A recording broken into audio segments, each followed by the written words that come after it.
Segera Anda ikuti live talk show bersama Kanwil Direktorat Pajak Sulawesi Selatan, Barat, dan Tenggara. Selamat mengikuti.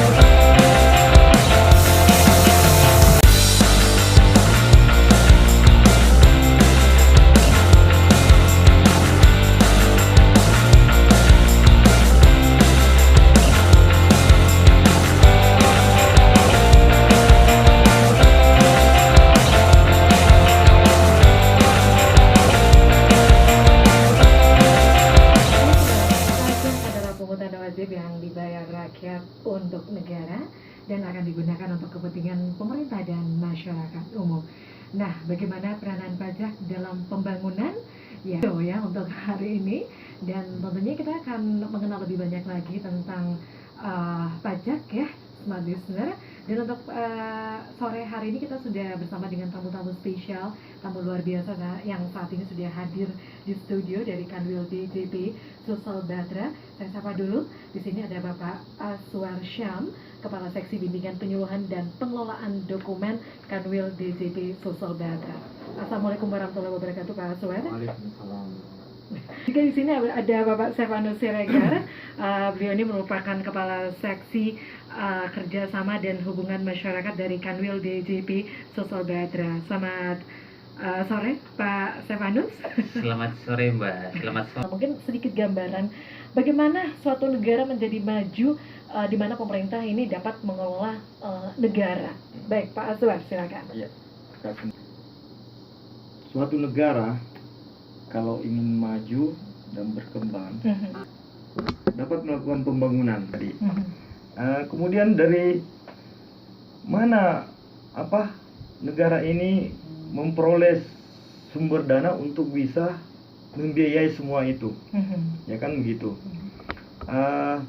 Makanya untuk dapat terlaksananya tadi pembangunan tadi, pemerintah memerlukan dana yang pasti tidak sedikit dalam mengelola berbagai sumber daya yang tersedia secara optimal, efisien, efektif, dan akuntabel tentunya.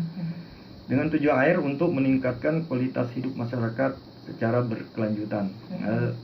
Tujuannya untuk kemakmuran rakyat, ya kan begitu. Jadi sebenarnya mungkin sebelum kita masuk ke topik itu ada baiknya mungkin kita jelaskan sedikit tentang pajak itu ya.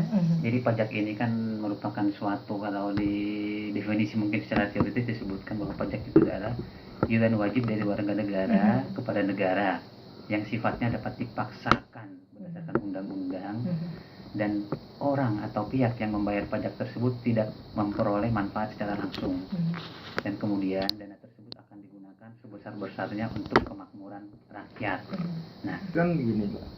Itu kan masuk ke kas negara yang dikelola oleh pemerintah pusat, yang penerimanya itu dimasukkan ke kas negara. Ya, biasanya tercermin di dalam APBN, Anggaran Pendapatan dan Belanja Negara. Kalau pajak daerah itu adalah pajak yang dikelola oleh pemerintah daerah, yang penerimanya masuk ke kas daerah, tercermin dalam Anggaran Pendapatan dan Belanja Daerah. Nah, yang mana yang kalau penerimaan pusat itu, pajak pusat itu yaitu seperti pajak penghasilan, PPH ya? Ya, PPH, ada pajak pertambahan nilai atau PPN, kemudian bea materai, kemudian apa lagi ya? PBB juga masih ada di pajak pusat, tapi khusus untuk PBB P3 PBB P3, artinya pertambangan, perkebunan dan kehutanan. Iya. Itu masih dikelola oleh pusat. Sedangkan untuk yang pajak daerah ini yang banyak salah kaprah juga. Artinya kalau masalah pajak langsung pajaknya pusat. Pusat semuanya dia Padahal pusat, padahal enggak ya? Padahal enggak. Dikelola di daerah juga Iya. gitu. Ya kayak pajak pajak hotel dan restoran itu dikelola oleh pemerintah daerah. Pajak kendaraan bermotor, nah itu termasuk itu retribusi, pajak penerangan jalan, pajak penerangan jalan, nah itu semua domainnya pajak daerah. Iya. Oke. Kalau kita lihat ya saat ini dari pajak pusat dan juga dari pajak daerah begitu. Nah kalau soalnya khusus di Sulawesi Selatan ya, untuk target penerimaan pajak untuk tahun ini seperti apa gitu Pak? Jadi mungkin dapat kami sampaikan bahwa untuk tahun pajak 2019 Kanwil DJP Sulawesi Selatan, Barat dan Tenggara itu diberikan target penerimaan pajak sebesar 15,16 triliun rupiah. Nah, jadi kalau kita lihat memang ini naik cukup signifikan dari realisasi tahun 2018. Naik Pak? Naik cukup signifikan ya. Nah, jadi memang ini target yang besar ini memang tidak lepas dari posisi terutama Sulawesi Selatan ya. Kalau sekarang ini sudah perolehannya sudah berapa Pak? Kalau saat ini. Jadi memang masih belum menggembirakan ya. Iya. Kalau dengan per 30 Juni kemarin masih 34, sekian persen, mungkin 35%. Ya. Tapi biasanya nanti setelah di semester kedua ini dia akan berlari lebih cepat. Ya. Kadang-kadang ya Pak Stefanus, kadang juga pada saat penerimaan pajak pemerintah kadang ini biasa melesat dari target APBN. Kira-kira apa yang menyebabkan gitu? Jadi memang itu banyak hal ya. Jadi memang banyak hal. Tapi yang pertama, kalau kita sebutkan ini hal yang paling utama dan pertama mungkin boleh kita katakan masih kurangnya kesadaran dari masyarakat. Jadi ini yang poin yang paling penting ini, karena memang masih banyak sekali sektor-sektor ekonomi yang sudah seharusnya bisa diformalkan, tapi masih non formal. Misalnya? Nah ini mungkin kayak ekonomi underground lah seperti itu ya. Itu kan berarti tidak formal dia, karena tidak formal kan berarti tidak masuk ke sistem. Nah tidak masuk ke sistem berarti kan kita tidak tercover di kita.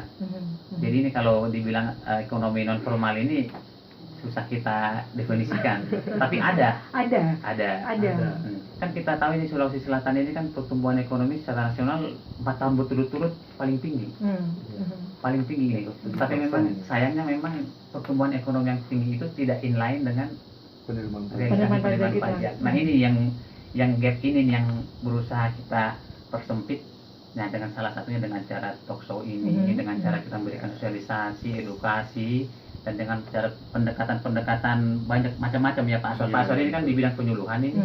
Beliau ini selalu aktif door to door kemana-mana, bukan mengingatkan, menyentuh secara hati ke hati atau lewat acara, lewat mana. Ayo bayar pajak. Mari peduli pajak. Mari kita berkontribusi sesuai dengan porsi kita masing-masing. Masyarakat juga nih kalau melihat petugas pajak ini takut banget gitu ya, dikira mau ditangkap gitu. Ini gimana nih untuk merubah gitu Mas dari masyarakat begitu Pak? Mungkin kalau image itu mungkin ya kalau 10-20 tahun yang lalu mungkin iya. Tapi dapat kami pastikan dan mungkin boleh juga ditanyakan ke masyarakat yang lain. Silakan berkunjung, berjalan-jalan ke kantor pajak dimanapun, pasti akan sudah menemukan situasi yang sangat jauh berbeda, ya. Dari segi pelayanan, dari segi fasilitas, dari segi sarana prasarana, dari segi kepastian hukum, dari segi kemampuan dan dari segi kehandalan SDM. Nanti mungkin smart listeners boleh berjalan-jalan atau pas mampir kemana, pasti sudah melihat tanda petik ya. Sangat jauh berbeda dan kami memang selalu bertransformasi untuk itu. Kan ini kan reformasi DJP kan berjalan terus ini.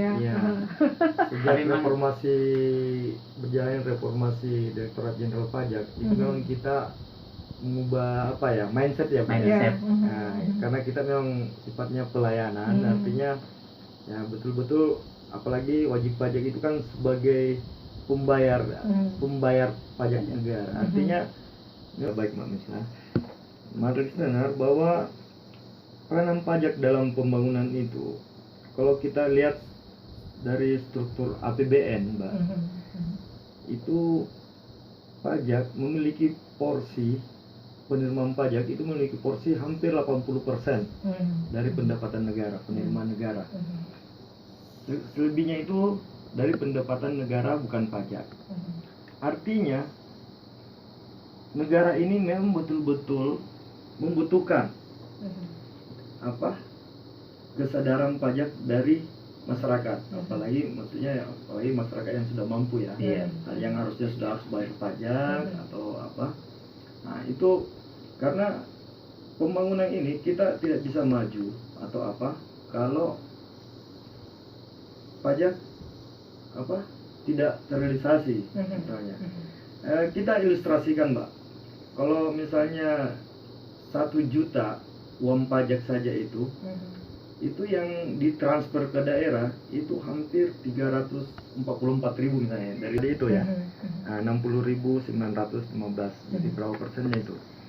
Kemudian ada BPJS yang ditanggung oleh pemerintah misalnya.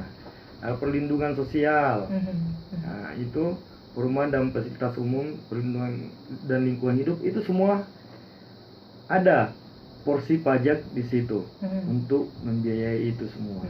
Nah, jadi kalau misalnya pajak tidak tercapai ya pasti, karena sumber pembiayaan negara kita kan hanya 3, dari penerimaan pajak, dari penerimaan negara bukan pajak, sama hibah. Yang dari penerimaan negara bukan pajak artinya ada 2 di situ, itu pinjaman utang atau utang luar negeri maupun dalam negeri. Kemudian yang kedua adalah pemanfaatan sumber daya alam. Nah, jadi keuntungan misalnya BUMN kita itu kan pemanfaatan sumber daya alam. Nah, ini kan dibanding dengan penerimaan pajak, yang penerimaan 2 ini itu sangat berisiko. Karena kenapa? Kalau utang itu kita pasti bayar bunga. Nah, kita membayar ke si pengutang. Kemudian kalau pemanfaatan sumber daya alam, artinya sumber daya alam ini kan pasti semakin lama kan semakin menipis, terbatas. Nah, ya itu. Jadi yang paling aman sebenarnya ya itu kontribusi dari masyarakat yang mampu untuk yang sudah harus mampu membayar pajak. Jadi kalau misalnya pada saat kita pajak gitu ya, membayar pajak, jadi memang manfaatnya memang kita tidak langsung rasakan gitu ya Pak ya? Iya, karena ini memang dikelola gitu. Betul. Iya, betul. Jadi memang kan tadi sudah kita sebutkan bahwa manfaat yang kita terima tidak akan langsung. Nah, jadi ini bisa kita lihat dari memang fungsi pajak itu sendiri. Kan ada 3 kalau kita kasih garis besar ya. Yang pertama berarti sebagai sumber pembiayaan pemerintah, itu sudah jelas. Tadi Pak Aswan kan menjelaskan bahwa 80% bersumber dari penerimaan pajak. Artinya apa itu? Kalimat itu bahwa semua pembayaran yang dilakukan pemerintah 80% uangnya dari pajak. Jadi kebayang ya. Ini 80%. Jadi kebayang kalau nggak ada itu berarti minus, itu kan nggak ada kan. Nah, yang kedua itu kan, jadi kalau kita dari manfaat pajak yang kedua secara garis besar itu bahwa pajak itu merupakan redistribusi pendapatan. Artinya apa?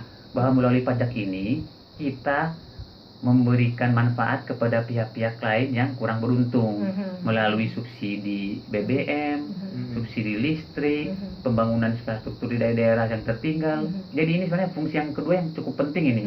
Jadi redistribusi pendapatan. Betul.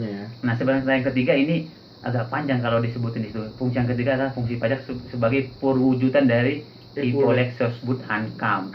Itu apa tuh? Ideologi sosial, politik, ekonomi, budaya, pertahanan keamanan. Jadi kalau kita lihat di situ disebutkan ideologi bahwa pajak ini adalah merupakan pengejawantahan nilai-nilai Pancasila. Di situ kan jelas itu pajak itu untuk kemanusiaan, untuk keadilan sosial. Jadi itu memang, jadi bukan mungkin ya, berarti para pendiri negara kita sebelumnya berarti sudah memikirkan itu. Tadi kan ideologi, terus kemudian sosial. Tadi sosial itu kan untuk redistribusi pendapatan. Ekonomi ini kan untuk menggerakkan ekonomi. Tadi Pak Aswar bilang ya, fungsi mengatur tadi kan dengan ini berarti dibuat supaya ini bergerak, supaya itu bergerak. Kalau infrastruktur kita lemah, ini dampaknya ke suatu negara seperti apa Pak? Oh, sangat jelas Mbak ya. Jadi Mbak Mirsa itu mungkin kita bukannya membicarakan bahwa ini itu ya, tapi yang penting infrastruktur itu kan akan menjadi penggerak perekonomian. Itu kan sudah jelas. Jadi kan kita kayak kita melihat sekarang ini kan infrastruktur kan mempunyai peran yang cukup penting. Sekarang kan itu online sangat banyak kan. Online berarti apa yang paling penting di situ berarti kan distribusi apa infrastruktur. Misalnya di Papua sana banyak beli online, belanja online, berarti kan itu infrastruktur kan berkembang pesat itu. Karena apa, semua barang itu kan akan bergerak.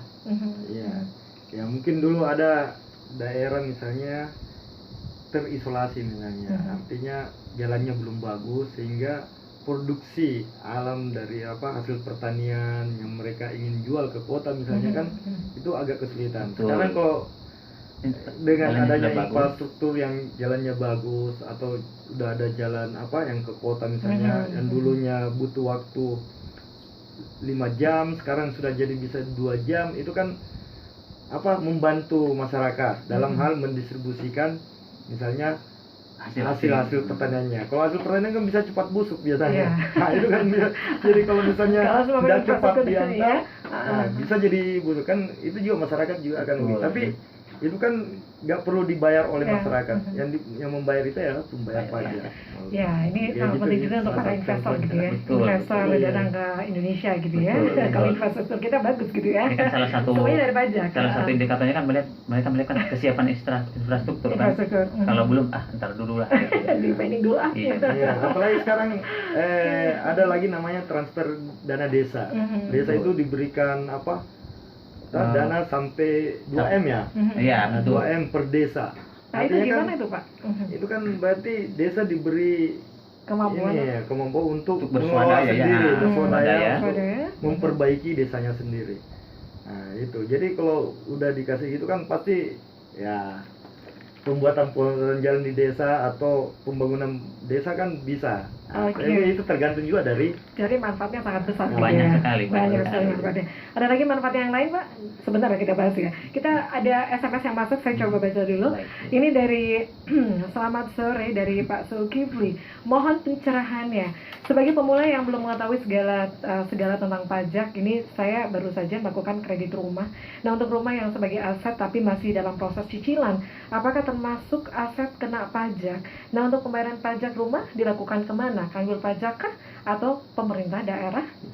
Dari Bapak Zulkifli. Ini dijawab oleh Pak Azwar. Silakan. Iya. Jadi namain aja gitu ya. Begini, kalau urus untuk rumah, untuk pajak rumah nih, artinya kan begini Mbak, itu kan masuk PBB sebenarnya, Pedesaan Perkotaan. Membeli rumah itu ada pajak, di situ ada pajak PBB. Tapi artinya kalau dia mampu beli rumah walaupun dalam cicil kan juga ada kemampuan angsuran. Iya. Ya kan, bank juga tidak mau memberikan orang kredit kalau dia nggak punya kemampuan atau penghasilan untuk membayar. Artinya di situ nanti ada kewajiban sebenarnya pajak penghasilan.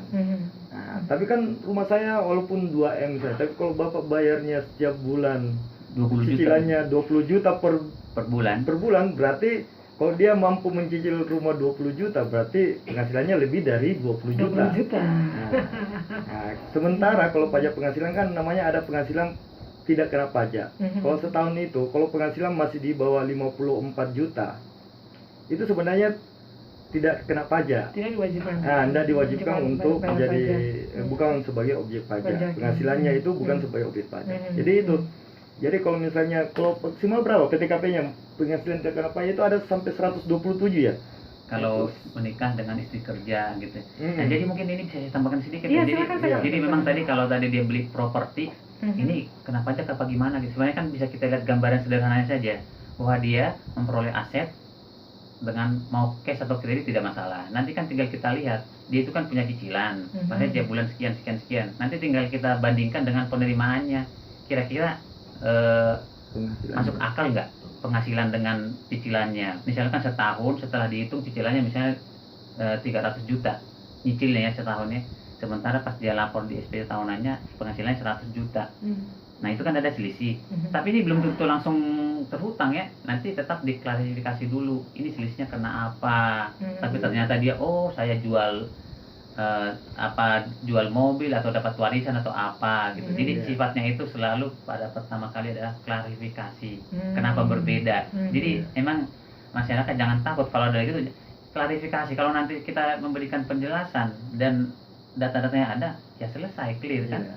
Jadi kalau kayak pegawai negeri sipil gajinya cuma Sebagai berapa pegawai. misalnya mencicil rumah nggak masalah, tapi kan pasti juga struktur rumah misalnya kalau dia cuma bayar per bulannya cicilannya 1 juta ya 2 juta ya wajar. wajar aja kan, Wajar. Jadi kan bisa dari setahun itu mungkin memang penghasilannya mungkin di atas 54 juta atau apa. Tapi kalau ini kan penghasilan tidak kena pajak tadi itu kan kalau untuk diri sendiri itu kan 54 juta setahun.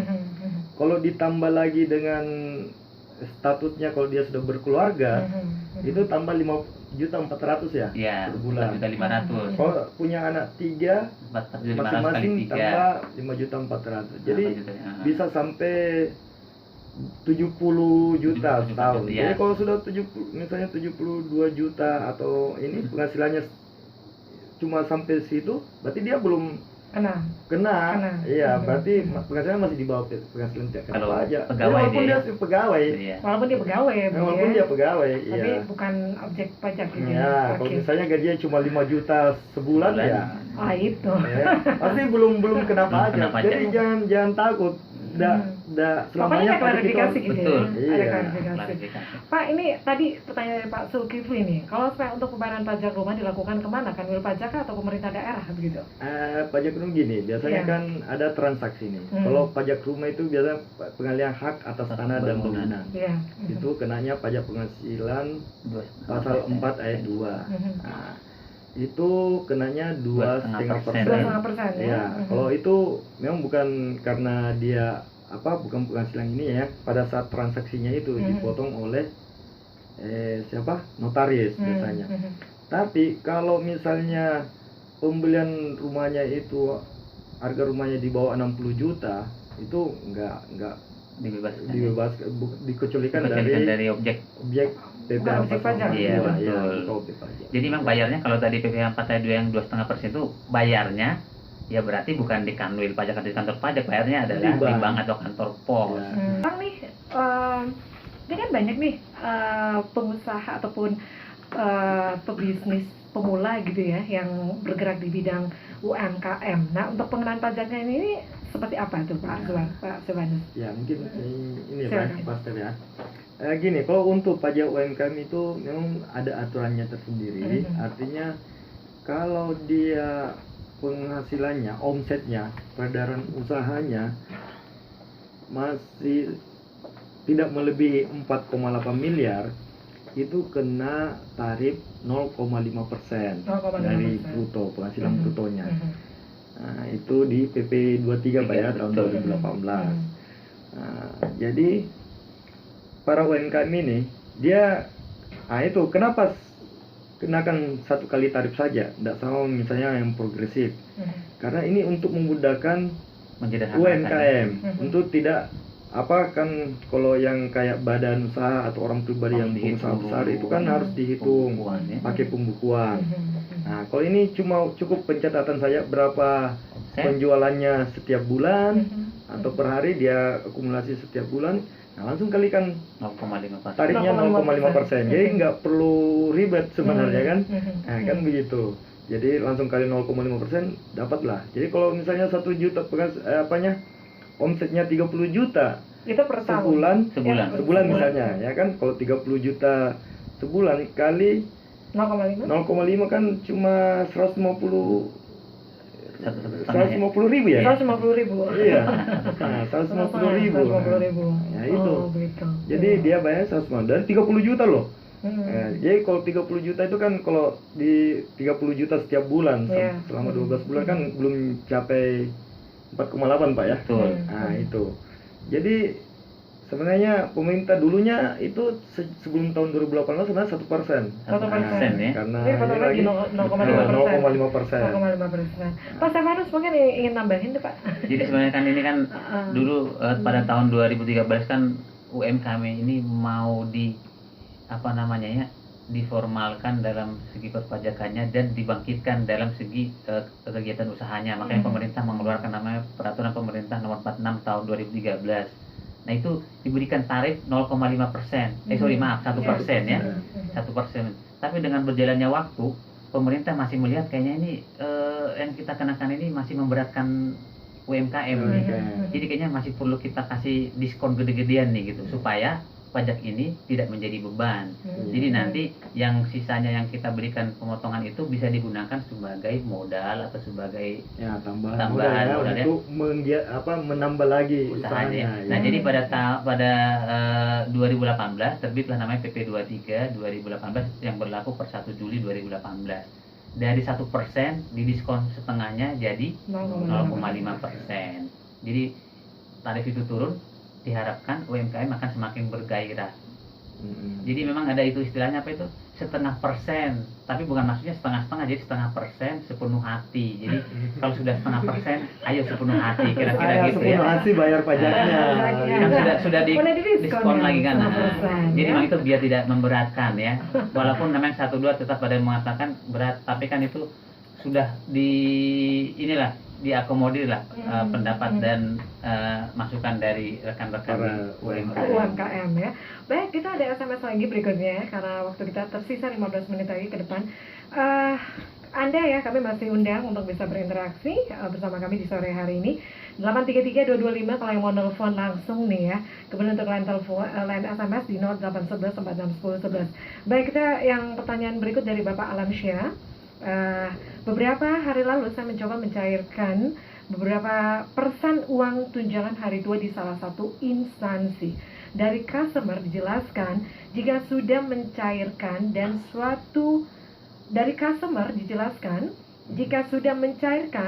suatu saat dana kita lebih dari 50 juta ke atas itu akan kena pajak progresif. Pertanyaannya, apakah uang tunjangan seperti itu akan kena pajak juga? Nah, ini dari Bapak Alamsyah. Pak Stefanus, Pak Azwar, silakan.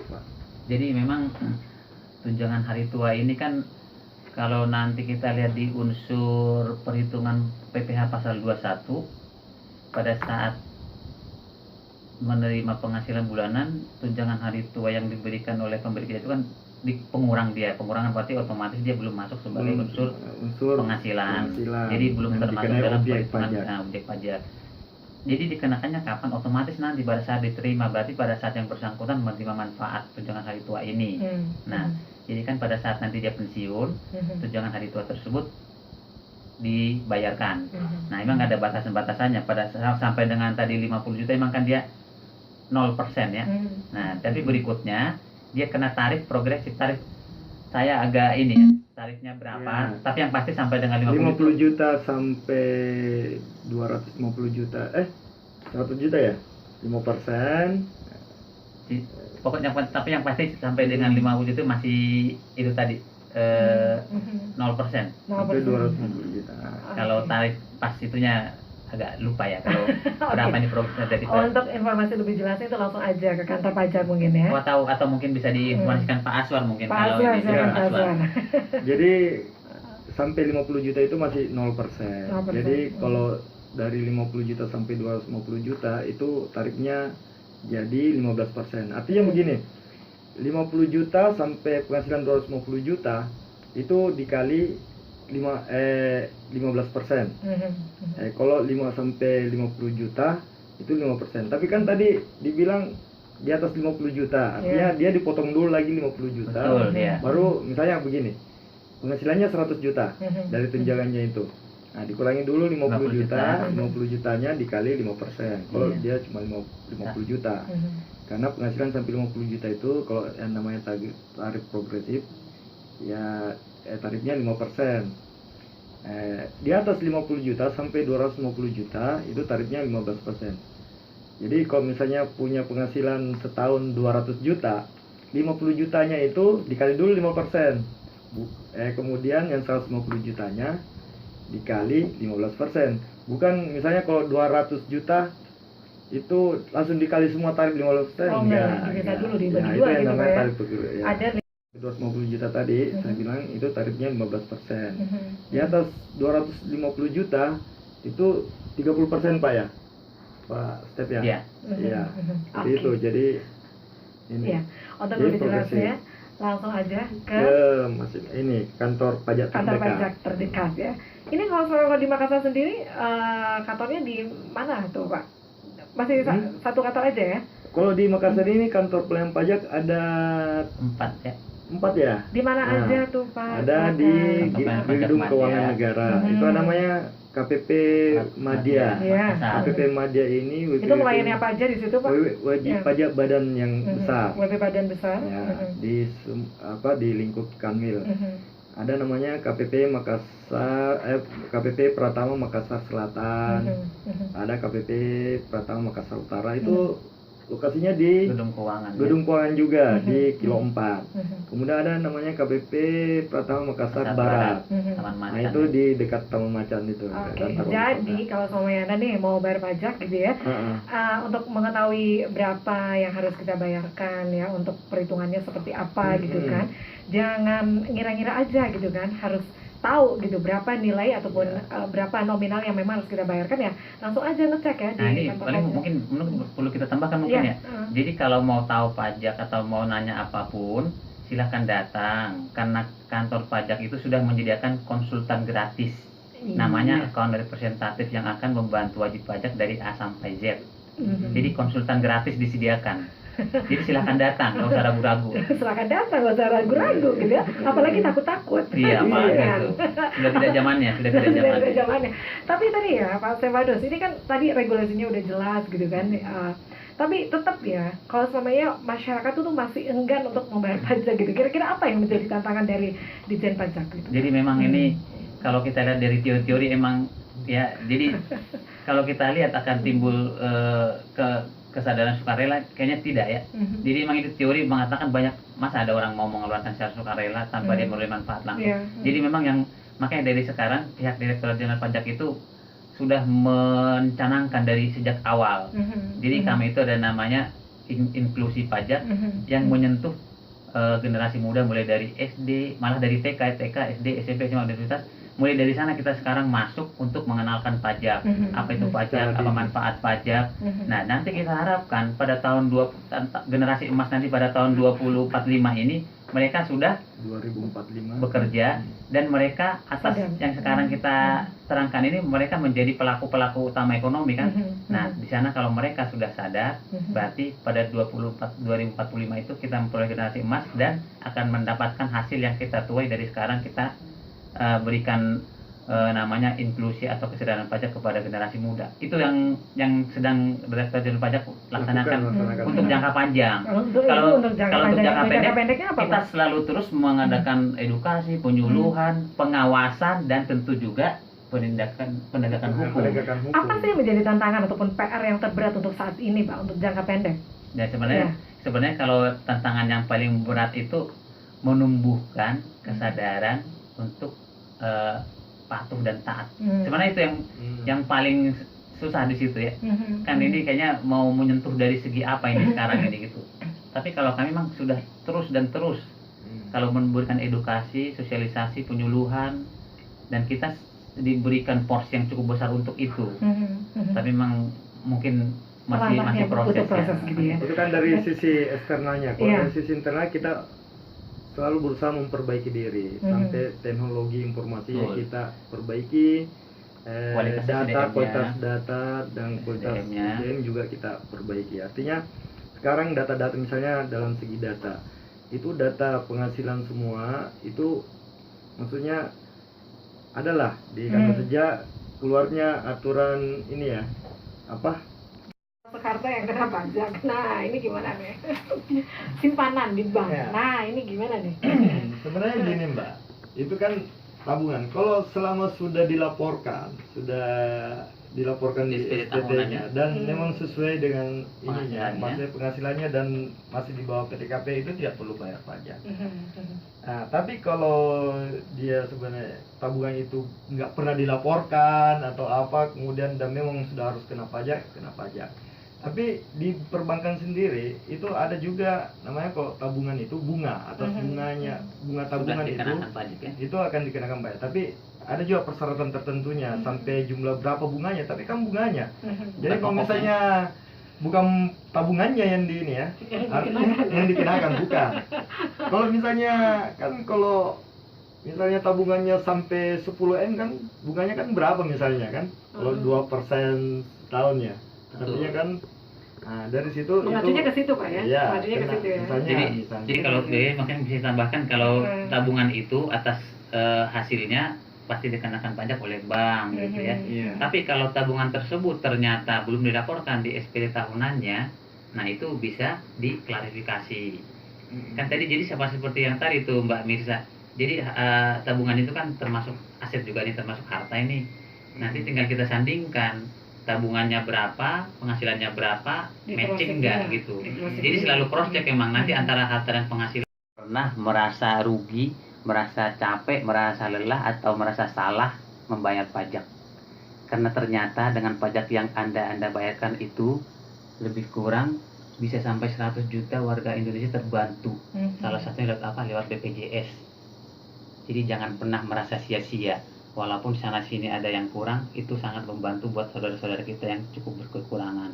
Kemudian yang berikutnya, mari berkontribusi sesuai dengan kemampuan kita masing-masing.